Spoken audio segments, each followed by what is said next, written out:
Dulu sebelum lulus, perusahaan yang datang ke kampus buat rekrut sarjana langsung diterima lulus udah kerja. Mungkin kalimat itu pernah atau sering kamu dengar. Bahkan kamu langsung dengar dari cerita orang tuamu yang bisa langsung kerja setelah lulus sekolah, bahkan tanpa gelar sarjana. Sementara sekarang kondisinya cukup berbeda. Kita kirim 100 CV, ikut 5 tes, sudah sampai interview akhir, lalu tetap saja jawabannya, maaf, belum sesuai kualifikasi.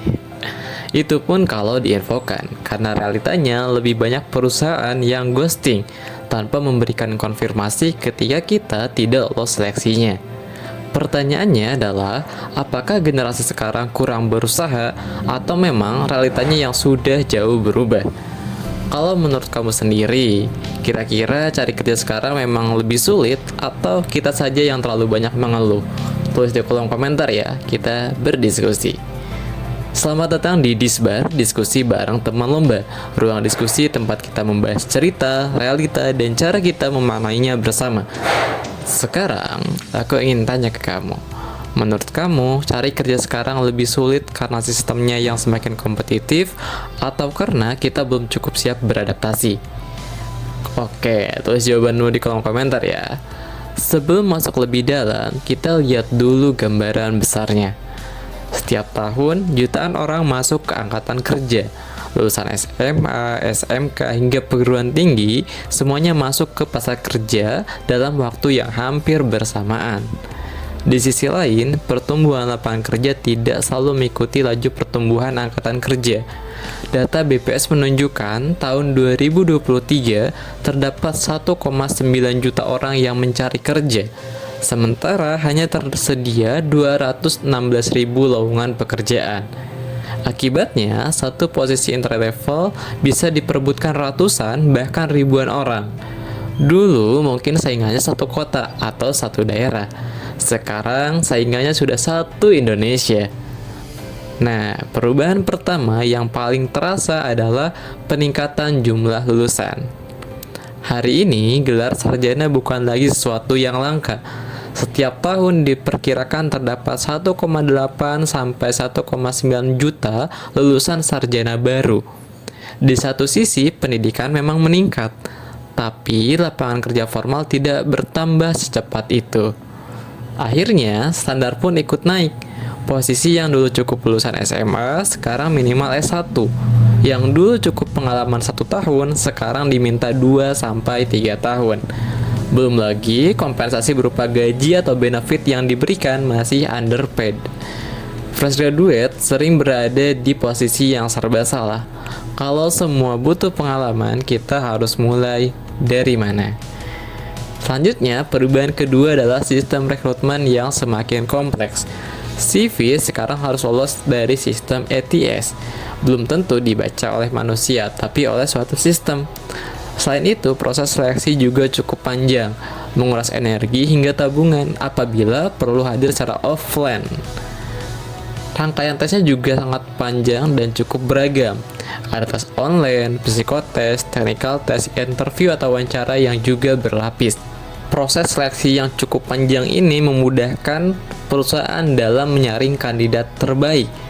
Tapi di sisi pelamar, prosesnya terasa lebih panjang dan melelahkan secara mental.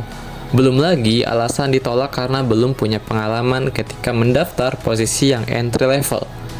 Ketika fresh graduate mau mulai dari magang buat cari pengalaman, ketika daftar pun tetap saja sering ditanya sudah punya pengalaman atau belum. Padahal, magang sendiri orientasinya untuk mendapatkan pengalaman. Perubahan ketiga adalah transformasi struktur pekerjaan. Otomatisasi dan digitalisasi menggantikan banyak pekerjaan manual. Beberapa jenis pekerjaan berkurang, sementara jenis pekerjaan baru muncul yang menuntut skill berbeda. Masalahnya, perubahan ini sangat cepat. Tidak semua orang punya akses pelatihan atau kesempatan untuk reskilling dengan cepat. Akhirnya menciptakan gap antara lulusan perguruan tinggi dengan kebutuhan industri. Laporan survei pekerjaan masa depan dari World Economic Forum tahun 2025 menyatakan bahwa ada 92 juta pekerjaan yang akan hilang dan 170 juta pekerjaan baru yang akan muncul pada tahun 2030. Hal ini karena kemajuan teknologi, pergeseran demografis, ketegangan geoekonomi, dan tekanan ekonomi. Ini menunjukkan hanya mereka yang bisa beradaptasi dengan cepat yang akan menjadi pemenang. Faktor selanjutnya atau faktor keempat adalah tingginya angka pengangguran dan PHK.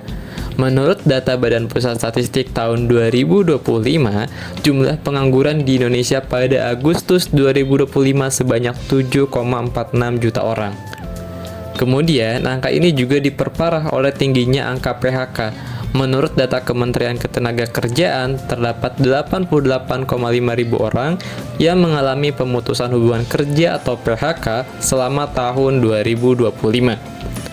Kalau melihat data pengangguran, jumlahnya masih jutaan orang setiap tahunnya. Dan bukan hanya fresh graduate yang bersaing, banyak pekerja berpengalaman yang terdampak PHK juga kembali masuk ke pasar kerja. Artinya, persaingan bukan hanya antar lulusan baru, tapi sudah masuk ke lintas generasi, sehingga membuat kompetisi semakin sengit. Di titik ini perlu diluruskan, sulitnya mencari kerja hari ini bukan semata-mata karena generasi sekarang malas atau kurang tangguh, tapi karena banyak faktor seperti sistemnya memang berubah dan aturan permainannya yang sudah berbeda. Kalau dulu tantangannya adalah keterbatasan akses informasi, sekarang tantangannya adalah kelebihan kompetisi dan standar yang semakin tinggi. Namun bukan berarti peluangnya tidak ada. Internet membuka akses kerja remote, platform freelance semakin banyak, skill digital bisa dipelajari secara mandiri. Walaupun jalurnya memang tidak lagi linear seperti dulu. Kalau dulu kita sekolah, dapat kerja, dan hidup dengan stabil. Tapi sekarang sistemnya udah berbeda, alurnya udah berbeda. Kita belajar, coba, gagal, adaptasi, dan coba lagi. Polanya berbeda dan menuntut pribadi yang lebih tahan banting dan tidak mudah menyerah, serta harus bisa beradaptasi dengan perubahan. Jadi kesimpulannya, angkatan kerja meningkat pesat, tetapi lowongan tidak selalu tumbuh sebanding dengan jumlah angkatan kerja. Standar rekrutmen juga semakin tinggi dan kompleks, struktur pekerjaan juga berubah karena teknologi, persaingan lintas generasi yang juga semakin ketat. Dan yang paling penting, ini bukan soal generasi yang lemah, ini soal zaman yang sudah berubah. Sekarang, aku ingin tanya ke kamu, menurut kamu tantangan terbesar cari kerja hari ini itu ada di sistemnya, di skill kita, atau di ekspektasi yang tidak realistis? Tulis pendapatmu di komentar ya, karena di Disbar, kita bukan cuma bicara, tapi belajar memahami realita bersama. Terima kasih sudah menyimak sampai akhir. Jangan lupa like jika suka videonya, share kalau menurutmu video ini bermanfaat, dan subscribe kalau ingin terus diskusi bareng di Disbar. Kalian juga bisa rekomendasiin aku di kolom komentar, kira-kira next video apa yang harus dibahas. Terima kasih.